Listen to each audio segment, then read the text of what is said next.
Cuando el hueso es joven y está en crecimiento, tiene entre la epífisis y la metáfisis, que está aquí más grande, una porción de tejido cartilaginoso hialino que se llama cartílago metafisial.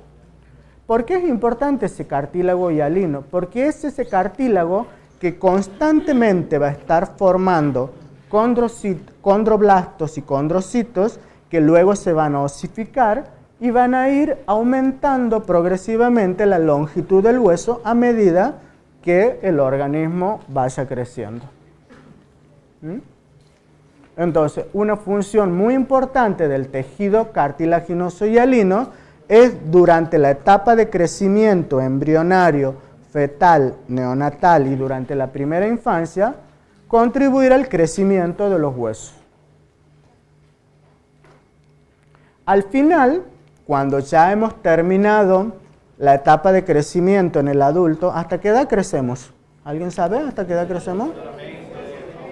¿Hasta cuánto? ¿Cuánto?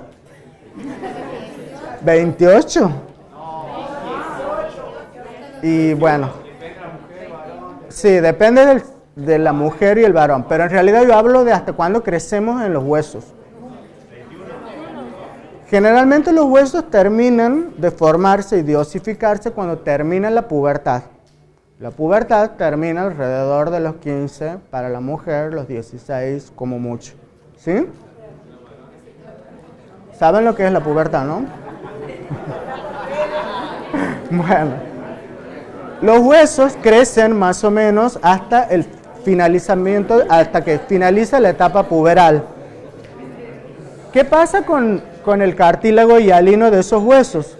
Termina por osificarse completamente y lo que era la línea metafisial se osifica completamente, desaparece y se denomina línea metafisaria. Y esa línea que era cartílago hialino pasa a formar directamente tejido óseo. Bueno. Con eso terminamos el cartílago hialino, que es el más importante de todos los cartílagos, porque da origen al hueso, se osifica, tiene múltiples funciones. Y ahora vamos a ver los cartílagos un poco más raros y qué funciones cumplen y cómo están compuestos. El elástico, hemos dicho que se diferenciaba de los anteriores porque la matriz extracelular tiene moléculas de elastina. ¿Dónde lo encontramos? En el pabellón auricular, en las paredes del conducto auditivo externo, en las trompas de Eustaquio. ¿Saben lo que es las trompas de Eustaquio? No las confundan con las de Falopio, ¿no? Las trompas de Eustaquio son unas estructuras que están en el oído interno, ¿sí? En la epiglotis, en la laringe. Otra diferencia importante de este cartílago con el hialino es que este cartílago no se calcifica cuando envejecemos. Por eso esas estructuras siempre tienen estructura cartilaginosa. ¿Se imaginan ustedes si se llega a osificar la epiglotis de la laringe? Bueno, y el tercer tipo de tejido cartilaginoso es el cartílago fibroso, donde la diferencia con los anteriores es que contenía, ¿qué contenía? La matriz extracelular. Si se llama fibroso, ¿qué contiene? Fibras de colágeno. Bueno, no es tan difícil. Es una combinación del tejido conjuntivo denso y del cartílago hialino. ¿Dónde lo encontramos? Ya hemos dicho anteriormente que están los discos intervertebrales, en la sínfisis pubiana. ¿Saben lo que es la sínfisis pubiana? ¿Sí? ¿No han visto anatomía de pubis todavía? Bueno. La sínfisis pubiana son los huesos que unen los huesos de la cadera, las articulaciones de la cadera, del ilion. Esas articulaciones se llaman sínfisis. En las articulaciones esternoclavicular y temporomaxilar. Esternoclavicular, el esternón y la clavícula. Temporomaxilar, ¿dónde está el temporal? Muy bien, temporomaxilar. ¿Dónde más están? Los que hacen deportes deben saber esto. Los meniscos de las rodillas. Los que jugamos al fútbol o hacemos deporte, ¿qué es lo que nos rompemos? El tejido cartilaginoso de los meniscos de las rodillas. Ese tejido cartilaginoso está en estas estructuras porque esas fibras de colágeno que tiene son muy resistentes, entonces le permiten soportar muchas fuerzas de compresión y distensión que tienen las articulaciones donde se encuentran. Bueno, con eso terminamos toda la parte de tejido cartilaginoso. Si eso les ha parecido difícil, prepárense para lo que es hueso. Bueno, ahora vamos a ver otro tipo de tejido conectivo o conjuntivo especializado, que es el tejido óseo. El tejido óseo, como todo tejido conectivo, también está formado por dos cosas.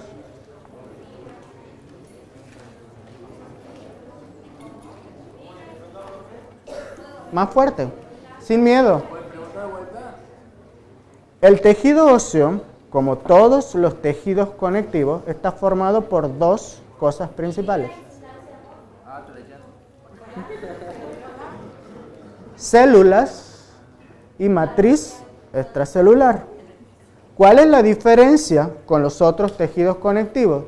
Que en el tejido óseo, la matriz celular sufre un proceso que se denomina osificación y forma el tejido óseo. Todos los tejidos conectivos tienen la misma estructura, varían en el tipo celular y en la composición de la matriz extracelular. Entonces, hemos dicho que es un tipo especializado de tejido conjuntivo conectivo que compone cada una de las piezas duras que forman el esqueleto de todos los vertebrados, aún de los humanos que también somos vertebrados. No parecemos, pero lo somos. ¿Cuál es la función? La mayor parte de los músculos que posee el cuerpo humano usan a los huesos como fijación, es decir, una función importante del tejido óseo es de servir de inserción y fijación del tejido muscular. Aunque algunos, pero muy pocos músculos no usan los huesos como fijación, sino que se fijan en la piel o en otros músculos. ¿Cuál es la diferencia del tejido óseo con el resto de los tejidos conjuntivos? La diferencia está en la matriz extracelular. Esa matriz extracelular sufre un proceso que se denomina mineralización, que la compacta, la endurece y le da las características histológicas del tejido óseo. ¿Qué contiene esa matriz ósea? ¿Qué se imaginan ustedes que contiene? Cemento, cal y arena, no. Contiene los mismos tipos de moléculas que los otros tipos de tejido conectivo, colágenos de tipo 1 y tipo 5, glucosaminoglicanos, glucoproteínas y sialoproteínas. Pero que esas moléculas diferentes se van a combinar con iones como los iones calcio y los iones fosfato y van a formar una estructura cristalina dura. Todo ese proceso de formación se conoce como osificación. ¿Estás copiando? ¿Y por qué no la ves después del aula virtual?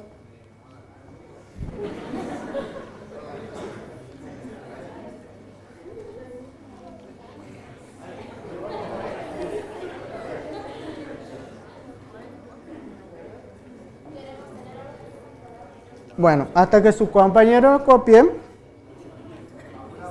volvemos a ver. Toda esta matriz ósea, que tiene los mismos componentes que el resto de los tejidos conectivos, la diferencia es que va a sufrir un proceso de mineralización con iones y otros componentes minerales que le van a dar la dureza propia del tejido óseo. Ese proceso se llama osificación. ¿Cuáles son las funciones del tejido óseo? ¿Ustedes saben para qué sirven los huesos?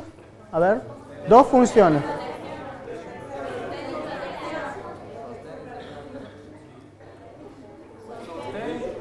¿Cómo? Sostén, bien. Ese ya lo había dicho yo, o sea que está... ¿Protección de qué? Sí, podría ser. Digamos 3. ¿Qué otra más?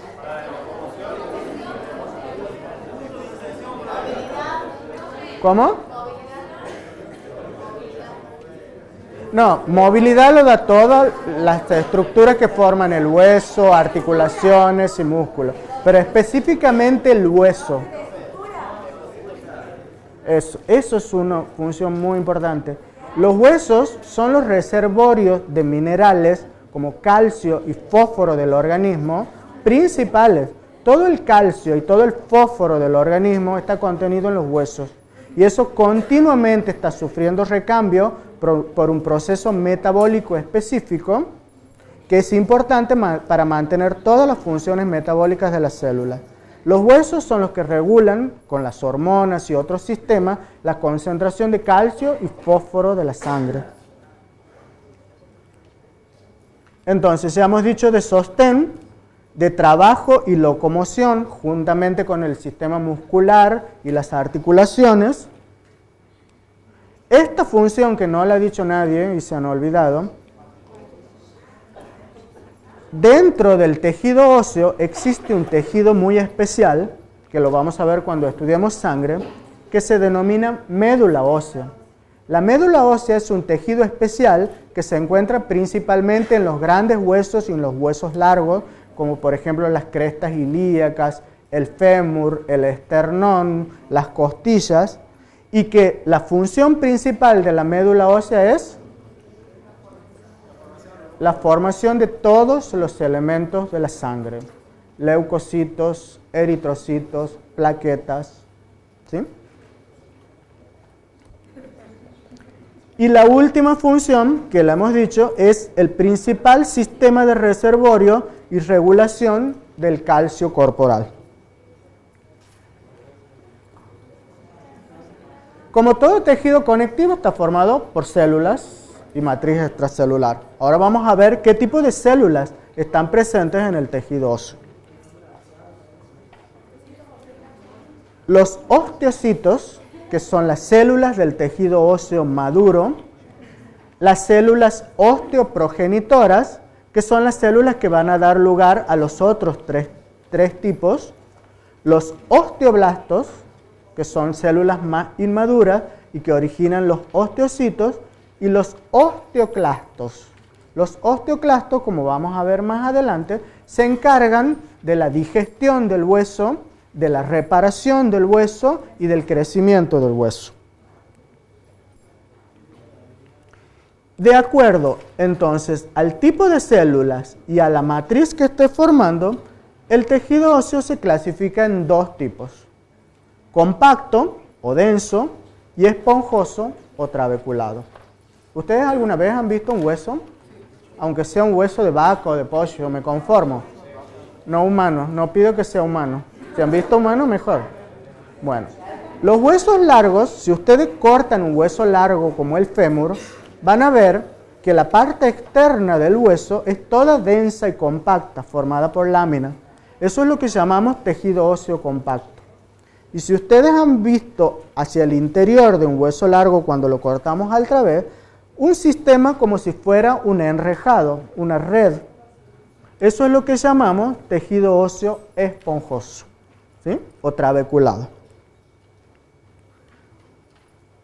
Volvamos ahora a las células que forman el tejido óseo. Hemos dicho que tenemos las células osteoprogenitoras, que son las células que van a originar todos los otros tipos celulares, los osteoblastos, osteoclastos y osteocitos.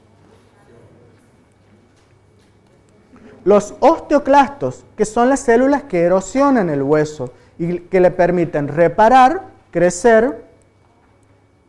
Los osteoblastos, que están formando unas estructuras que las vamos a ver ahora, que se llaman láminas de hueso. Y los osteocitos, que están dentro del tejido óseo.